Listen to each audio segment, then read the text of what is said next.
to what do you attribute this very dangerous pivot o pagpihit papuntang gira-girahan na postura at tapang-tapangan ng Marcos Jr. government? Ano ang mga sa nakikita mo na dapat malaman na factors ng mamamayan? Was there any involvement of secret dealing with the US government pertaining to the recovery? Na hindi naman ito bago. Alam ng taong bayan na may mga nakaw na yaman sila nakatago sa paligid ng daigdig. At isa dyan sa Amerika at Europa. Ito ba ay bahagi ito ng iyong pagtingin na ginamit niya itong oportunidad sa kanyang pagkakahalal na pagkapangulo at ginamit niya itong pag-pivot na ito sa foreign policy to the best interest ng kanyang pamilya, hindi ng taong bayan? Maraming nagtataka dito sa Amerika, Ka-Eric. Halimbawa, itong pagbaliktad, no?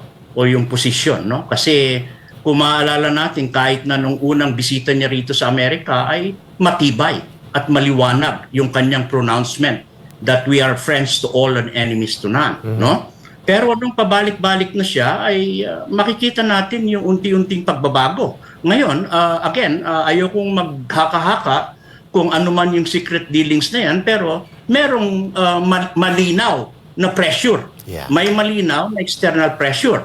So, ikakawin ko yan doon sa usapin ng South China Sea at West Philippine Sea, no? Whether may mga personal dealings yan or secret dealings in exchange of that, ang mahalagang bantayan natin is yung pambansang soberenya at ang ating integridad bilang free nation.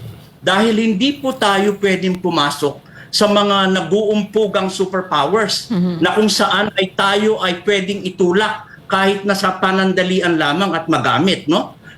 Kung sa baga, alam natin na ang ating dapat tahakin ay kapayapaan, pero sa ganitong pagkakataon, hindi po pambansang interest. It is not in the national interest of our country to pursue this line na kung saan ay lalong umiigting ang tensyon. Claro. Attorney. At kawawa po ang ating bansa. At the same time, alam naman natin na kahit na ang Pilipinas, nuclear-free Philippines yan, hindi natin alam kung ano yung papapasukin dito sa ating bansa dahil sa kawalan nga ng monitoring. Yeah. Attorney, so napakahalaga ng boses mo kasi kami pag nagsalita kami, ang sasabihin nila pro-China kami.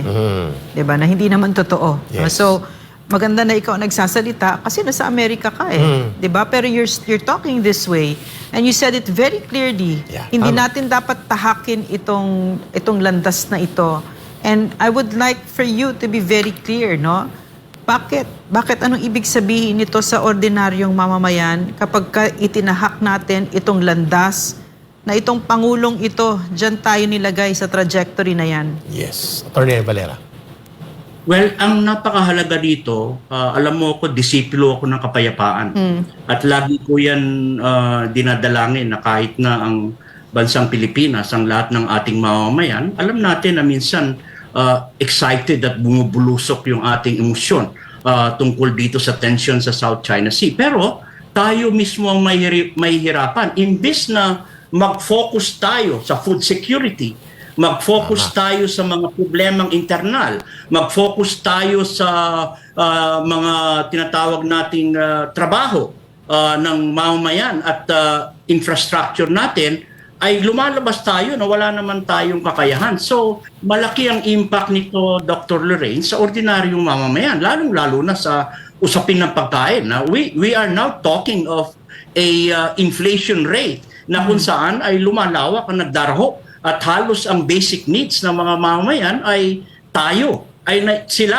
May mga kamag-anak ako dyan, nahihirapan dahil sa taas ng presyo ng bilihin. Yes. Magmula sa vegetables, sa isda, sa mga pagkain. No? So alam natin yung epekto. Di lalo na kung tayo ay papasok sa ganito. So I'm trying to emphasize here na ang mahalaga sa ating mga mamayan ay isipin po natin kung paano natin pakikinabangan sa isang mapayapang pamamaraan ang pag-exploit ng natural resources o yaman sa West Philippine Sea na hindi pinag-uusapan ng gera.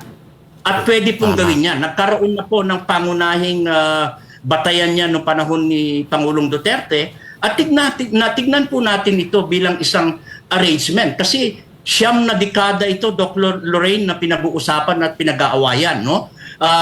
Kahit na mismo nung hindi pa kainitan ng West Philippine Sea at South China Sea at wala pang arbitral ruling, hindi po tayo pwedeng magpatula sa ganito at mauwi tayo sa isang tensyon na kung saan sa gera ay pwede tayo mauwi parang Ukraine kasi madali tayo maging magnet ng gera. Na hindi naman dapat natin pasukin itong geopolitics na ito kasi wala tayong kakayahan dyan na pumasok. So, i-define natin, at yan ang pinakikiusap natin sa administration, liwanagin po natin ano ba talaga ang pambansang interest ng ating bansa. And Attorney Valera, Ma'am Lorraine, mga kababayan, hindi po Yeah. nagsasarado ang China na makipag-usap. Bukas sila sa pakikipag-usap, hindi po naging patakaran ng China ang digmaan.